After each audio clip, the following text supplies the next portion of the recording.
तो आइए देखते हैं स्टूडेंट्स आपका फर्स्ट वर्ड है आपका एज अ रिजल्ट। इसकी हिंदी होती है नतीजतन। For example all the flights got delayed as a result of fog. इसका हिंदी मतलब होता है कोहरे के कारण सभी उड़ानें विलंबित हो गई है। मीनिंग की बात करें तो ऑल का मतलब होता है सभी, द फ्लाइट्स का मतलब होता है उड़ाने, मतलब जो एरोप्लेन वगैरह होते हैं। गॉड का मतलब होता है गॉड, डिलेड का मतलब होता है विलंबित, एज का मतलब होता है जैसे, रिजल्ट ऑफ फॉग का मतलब होता है कोहरे के कारण। All the flights got delayed as a result of fog. कोहरे के कारण सभी उड़ानें विलंबित हो गई हैं। नेक्स्ट है आपका बाय द वे। इसकी हिंदी होती है वैसे भी, या वैसे कह सकते हैं, वैसे भी कह सकते हैं। For example by the way where you are staying these days. कहने का हिंदी मतलब है वैसे आप आजकल कहाँ रह रहे हैं, वैसे आप आजकल कहाँ रह रहे हैं।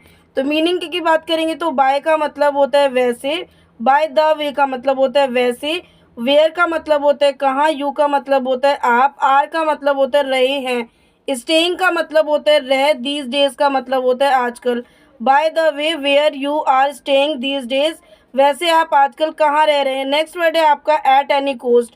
इसकी हिंदी होती है किसी भी कीमत पर। एट एनी कोस्ट, किसी भी कीमत पर। For example you will have to complete the task at any cost. इसकी हिंदी होती है आपको किसी भी कीमत पर कार्य पूरा करना होगा। मीनिंग की बात करें तो यू का मतलब होता है आपको, विल का मतलब होता है होगा, हैव का मतलब होता है पास, कंप्लीट का मतलब होता है पूरा, द टास्क का मतलब होता है कार्य, एट एनी कॉस्ट का मतलब होता है किसी भी कीमत।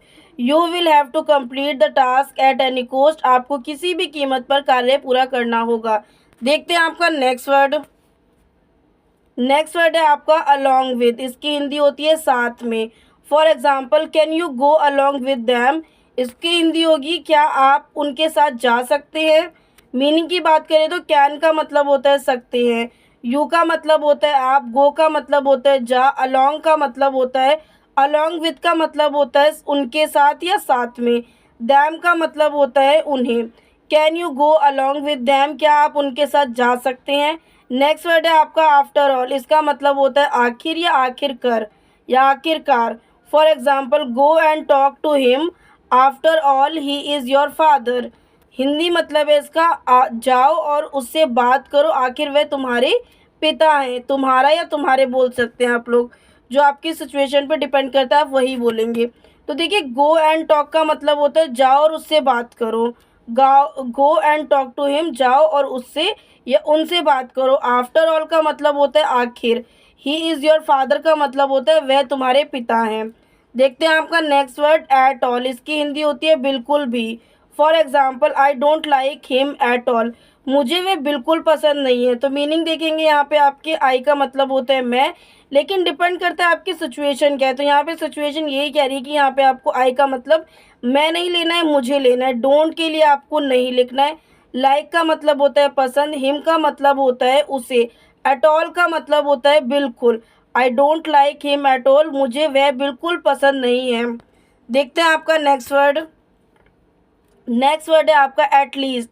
इसकी हिंदी होती है कम से कम। For example it will take you at least hours to read this. तो हिंदी में बोलेंगे इसे पढ़ने में आपको कम से कम कुछ घंटे लगेंगे, मतलब इसे पढ़ने में आपको कम से कम कुछ घंटे लगेंगे। तो मीनिंग देखेंगे इट का मतलब होता है इसे, विल का मतलब होता है गे, टेक का मतलब होता है लेना, यू का मतलब होता है आप या आपको, एटलीस्ट का मतलब होता है कम से कम, आवर्स का मतलब होता है कुछ घंटे, आवर टू रीड दिस मतलब कुछ घंटे। It will take you at least hours to read this, इसे पढ़ने में आपको कम से कम कुछ घंटे लगेंगे। नेक्स्ट वर्ड है आपका not at all. Not at all की हिंदी होती है बिल्कुल नहीं। For example I don't like him not at all, मुझे वह पसंद नहीं, बिल्कुल नहीं, मतलब मुझे वह पसंद नहीं है और बिल्कुल नहीं पसंद है। ये बोलने के लिए आपको I don't like him not at all का सेंटेंस का यूज़ कर सकते हैं। बात करते हैं मीनिंग की, तो आई का मतलब है मैं, डोंट के लिए आपको मत या नहीं यूज़ करना है, लाइक के लिए आपको पसंद, हिम का मतलब होता है वह, नॉट के लिए आपको नहीं बोलना है, एट ऑल के लिए बिल्कुल। I don't like him not at all, मुझे वह पसंद नहीं, बिल्कुल नहीं। नेक्स्ट वर्ड है आपका इवन इफ़। इसकी हिंदी होती है भले ही। For example we will go even it if rains, तो इसकी हिंदी हो जाती है हम जाएंगे भले ही बारिश हो। तो मीनिंग की बात करेंगे तो मीनिंग है यहाँ पे आपके वी का मतलब होता है हम, विल का मतलब होता है गे गा गी, मतलब जो लास्ट में हिंदी के वर्ड में आपका गा आता है, गी आती है या गे आता है, तो उस सेंटेंस में आपको विल का यूज़ करना है। गो का मतलब होता है जा या जाना, इवन का मतलब होता है इवन इफ इट रेन्स का मतलब होता है भले ही बारिश हो। We will go even if it rains, हम जाएंगे भले ही बारिश हो। देखते हैं आपका नेक्स्ट वर्ड। नेक्स्ट वर्ड है आपका एवर सिंस, इसकी हिंदी होती है तब से।